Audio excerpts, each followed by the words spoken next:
আসসালামু আলাইকুম, welcome to Nilmon blog. চলে এসেছি নতুন একটি ব্লগ নিয়ে। বারান্দায় দাঁড়িয়ে ভাবির হাতের চা খাচ্ছিলাম মজা করে। আলহামদুলিল্লাহ, ভাবি আমার পছন্দটা মাথায় রাখে। চাটা খেয়ে তারপরে ননদ ভাবি মিলে রুটি বানানোর জন্য কাজ শুরু করে দিয়েছি। ভাবি এদিক দিয়ে রুটির কাই ধরে নিয়েছে। অনেকটা গরম, ভাবি আমাকে বলছিল খবরদার এখন হাত দিবে না, বেশি গরম।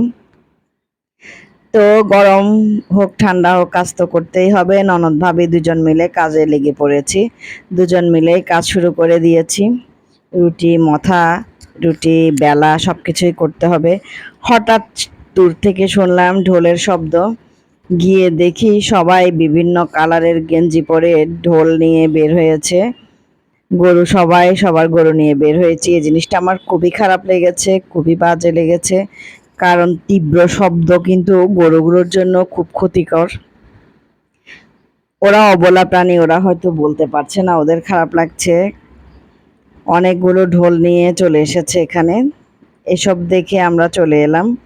ননদ ভাবি মিলে রুটি বানানোর প্রক্রিয়া চলছে।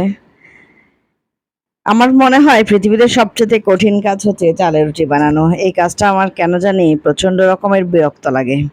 তবে যখন কোরবানি ঈদের সময় করা হয় তখন এটা উৎসবের মতো লাগে, বেশ আনন্দ লাগে, বেশ উপভোগ করি। দুজন মিলে বসে রুটি বানানো, সাথে নানা রকম গল্প। এবার প্রতিটা ক্লিপ কিন্তু মনি নিয়েছে, একদম এ টু জেড সব ক্লিপগুলো ও নিয়েছে। আমি ক্লিপ নেওয়ার একদম সময় পাইনি। এদিকে রুটি বেলাবেলিও শুরু হয়ে গেছে।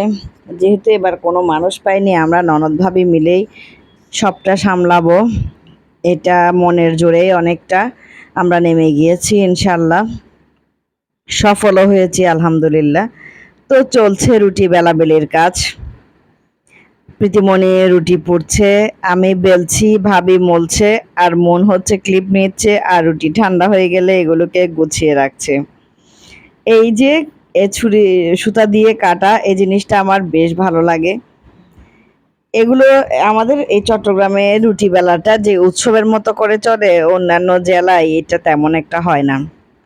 মেজো ভাবি আর আমি মিলে আমাদের অনেক গল্প চলে। প্রীতি, মন, আমি, মেজো ভাবি, আমরা চারজন মিলে নানা রকম গল্প বলি। হাসতে হাসতে দুষ্টুমি করতে করতে কখন যে সময়টা পার হয়ে যায়, রুটিগুলো বেলা রুটির কাজগুলো শেষ হয়ে যায় টেরই পাই না। এতটুকু বিরক্ত বা কষ্ট লাগে না আসলে এই কাজগুলো করতে, কারণ আমাদের সাথে যে আমাদের আড্ডা চলে। হাসতে হাসতে আমরা চারজন মিলে বেশ মজা করি। তারপর প্রীতিমণি খুব সুন্দর করে মাশাল্লাহ রুটিগুলো পরে, তো ও রুটিগুলো সেঁকে নেয়। ঠান্ডা হলে মন গুছিয়ে নেয়। মনও যেহেতু একটু বড় হচ্ছে, বড় আপুর কাছ থেকে কাজ শিখতেছে, প্রীতিও বড় বোন কাজ শিখাচ্ছে।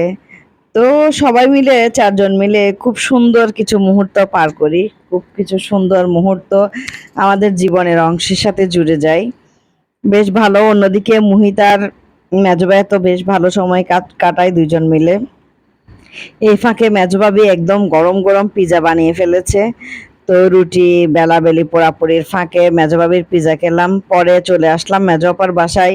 এখানে মেজো আপা চিকেন উইংস করেছিল হোমমেড সর্ষের কাসুন্দি দিয়ে।